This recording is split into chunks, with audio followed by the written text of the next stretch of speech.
Hello and welcome to the tutorial. We will talk about the polymorphism in JavaScript.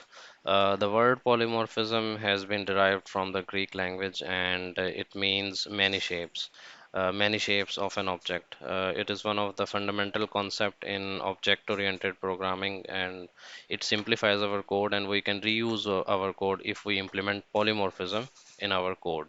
Polymorphism is implemented in JavaScript through method overriding.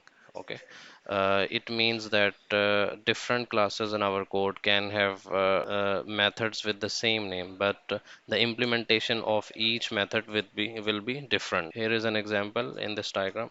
You can see that we have a parent class animal, and we have extended three subclasses from the parent class. Like one class will be the tiger, monkey and cow.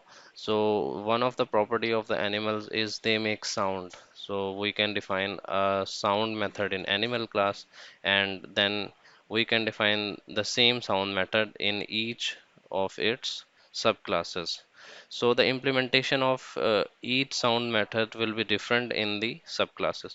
So let's dive into the code editor to see how we can implement this scenario in our JavaScript code. Okay, so now I am in the code editor and now we will implement this scenario in simple coding. So first of all, we will create our animal class, which will be our parent class. So here we will define the sound method, which will be extended by the child classes of animal class. We can simply log the message animal sound. So now we will define the three child classes of this animal class. So I will just copy the animal class three times and then I will made some modification. Our first child class will be tiger, which is extended from animal class, and we can here print message that this is the tiger sound, and the second class will be dog class.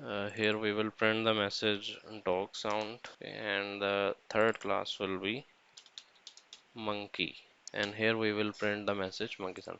So now we have created the parent and child classes. Each class have the common method sound, but the implementation of each sound method is different. Now we will declare some objects of each class and we will call the sound method.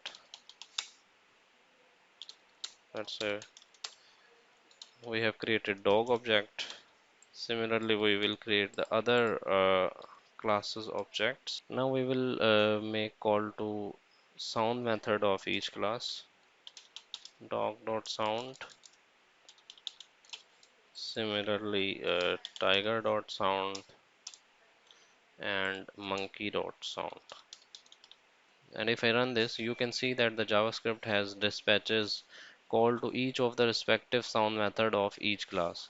Here it has sent call to the sound method of dog class, and similarly in the case of monkey and tiger. So what is the purpose of this? You can see that it has made our code very simple, and we can easily modify our code. The maintenance of our code is easy. So I hope you have understood the concept of polymorphism with its coding implementation.